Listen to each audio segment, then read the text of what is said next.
STJD denuncia Bruno Henrique. Corinthians quita dívida por Mateuzinho. E tem dirigente de lá sonhando em ser Flamengo. Uau! Léo Jardim é outro que veio pro Brasil, mas o endereço parece que foi errado. Ele só fala do Flamengo, pô, não dá para entender. Léo Ortiz comenta sobre os interesses europeus e diz como tá isso na cabeça dele. Por fim, Pablo Mari, uma fonte de dinheiro que nunca seca no Mengão. Uau! Fala galera rubro-negra, estamos chegando com mais um vídeo aqui no canal Camisa 10 da Nação. O seu, o meu, o nosso canal de notícias e informações do Flamengo. Esse Flamengo que a gente tanto ama. Mas antes de começarmos com as notícias, gostaríamos de pedir a você que acompanha o nosso canal e ainda não é inscrito, para se inscrever aqui embaixo no botão inscreva-se, ativar o sininho da notificação, porque assim, sempre que postarmos um vídeo novo, você será notificado e, claro, deixar também o seu like e o seu comentário, porque isso ajuda demais o nosso trabalho e é muito importante para nós. E como sempre falamos, galera, é rapidinho. Papum. E deu. Assim é. Bom, bora começar então com as notícias. Vou logo de cara com o Léo Jardim. A situação é mais ou menos a seguinte.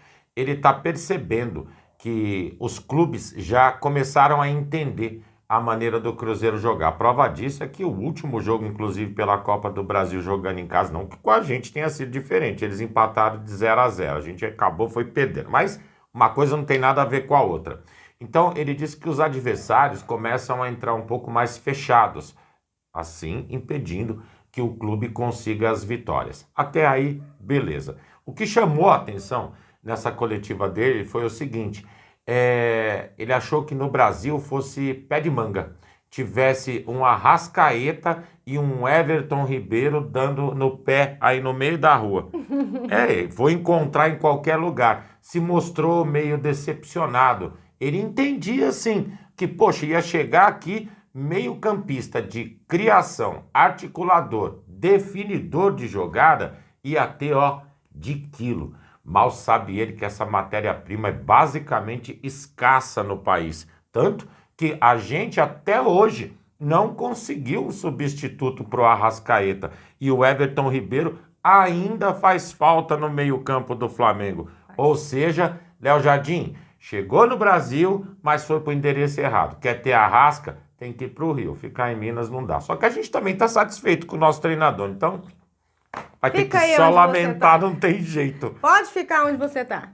Bom, galera, seguindo com as notícias, a Procuradoria do STJD denunciou o atacante Bruno Henrique por suposta manipulação de apostas esportivas. Segundo a acusação, ele teria forçado um cartão amarelo naquele jogo contra o Santos, no Mané Garrincha, lá em 2023, com o objetivo de beneficiar apostadores.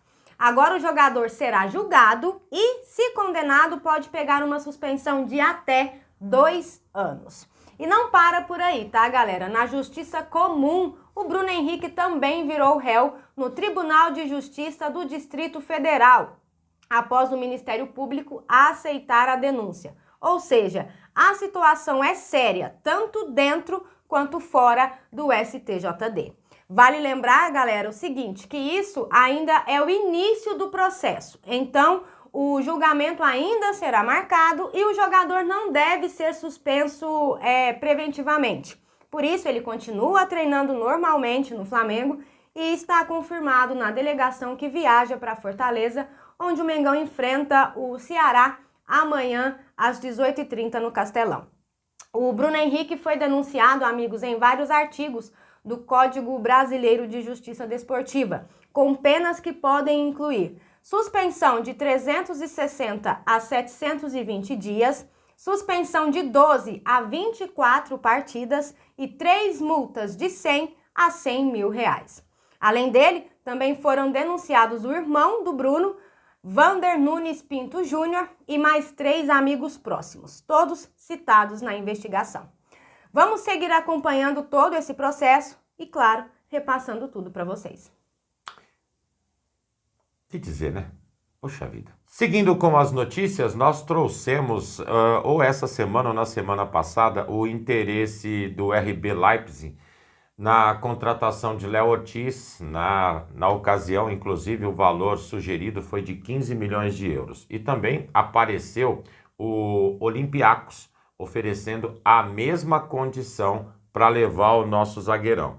Aí, o Flamengo sempre, como é de costume, foi muito categórico na resposta. É não e deu. Até porque Léo Ortiz é um dos pilares do Flamengo. O Felipe Luiz, sem dúvida, conta muito com ele. E hoje o nosso sistema não está sobrando zagueiro, não é? Aí o Léo Ortiz foi perguntado sobre esse interesse europeu no futebol dele. Ele disse o seguinte: primeiro, fico muito feliz, isso é prova de que o meu trabalho está sendo bem feito. Isso aí a gente nem discute. Um errinho aqui, um errinho ali, é normal. Só não pode fazer que nem o Léo Pereira. Por favor, vamos corrigir isso daí. De resto, ele diz que deixa na mão tanto do staff quanto da irmã dele, que são os responsáveis por administrar a carreira. E sem dúvida nenhuma, vão sempre estar escolhendo a melhor opção. Agora, na cabeça do Léo, só passa o seguinte: continuidade nos trabalhos, afinal de contas, são competições em cima de competições importantes,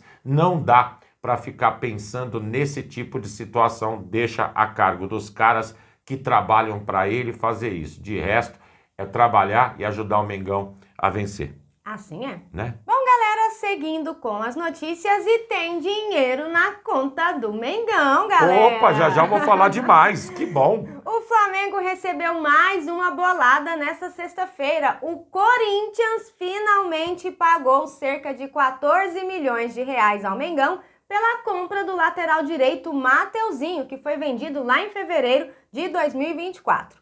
Na época, o Mengão aceitou vender o jogador por 21,48 milhões de reais. Mas o Corinthians, como todos sabem, atrasou o pagamento da terceira parcela. E o Flamengo não quis saber de conversa. Exigiu aí o pagamento total da dívida que ainda restava.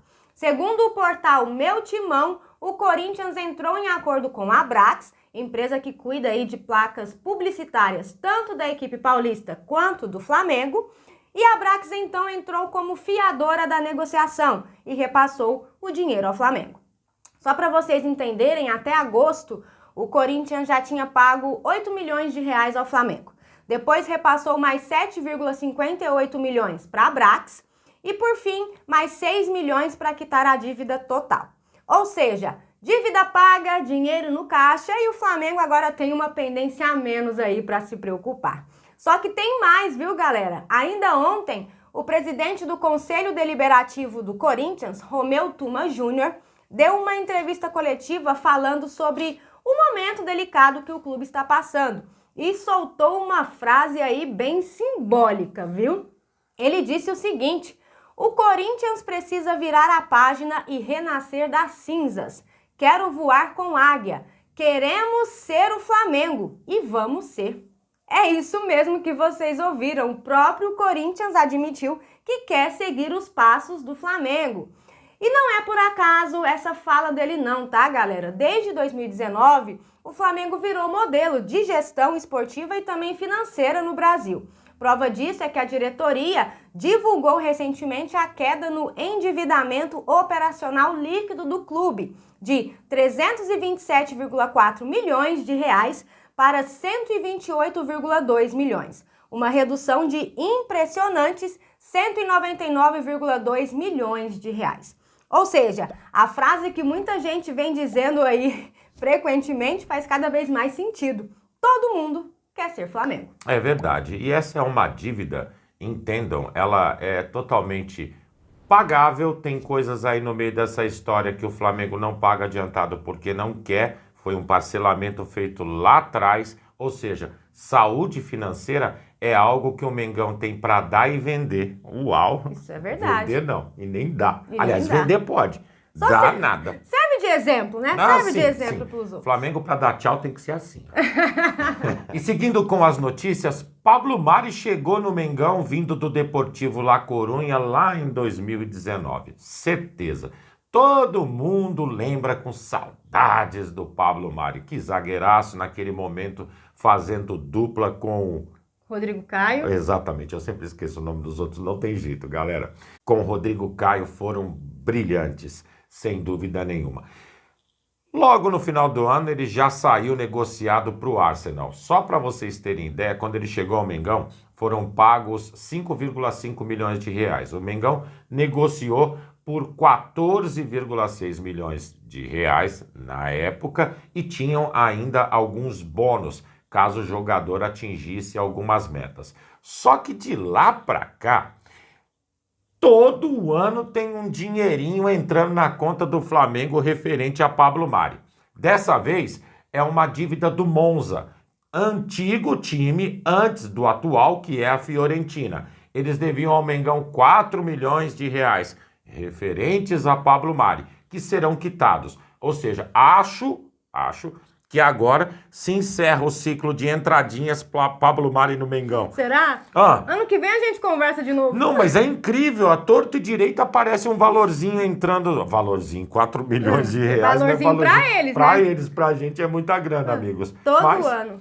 Que bom Pablo Mari na vida do rubro-negro, não? Pois é, tanto dentro quanto fora de campo, né? Realmente, deixa saudades. Deixa saudade. Bom, galera, e essas eram as notícias que tínhamos para vocês agora pela manhã. Lembrando, você que é novo no canal e ainda não é inscrito, dá uma forcinha pra gente, botão aqui embaixo, já se inscreve, deixa o seu like, o seu comentário, compartilhem pra geral, porque vocês sabem... Juntos... somos mais fortes. Muito mais fortes, amigos. Pessoal, fiquem bem, um excelente sábado a todos vocês. Um grande abraço e até o próximo vídeo. Amigos e amigas.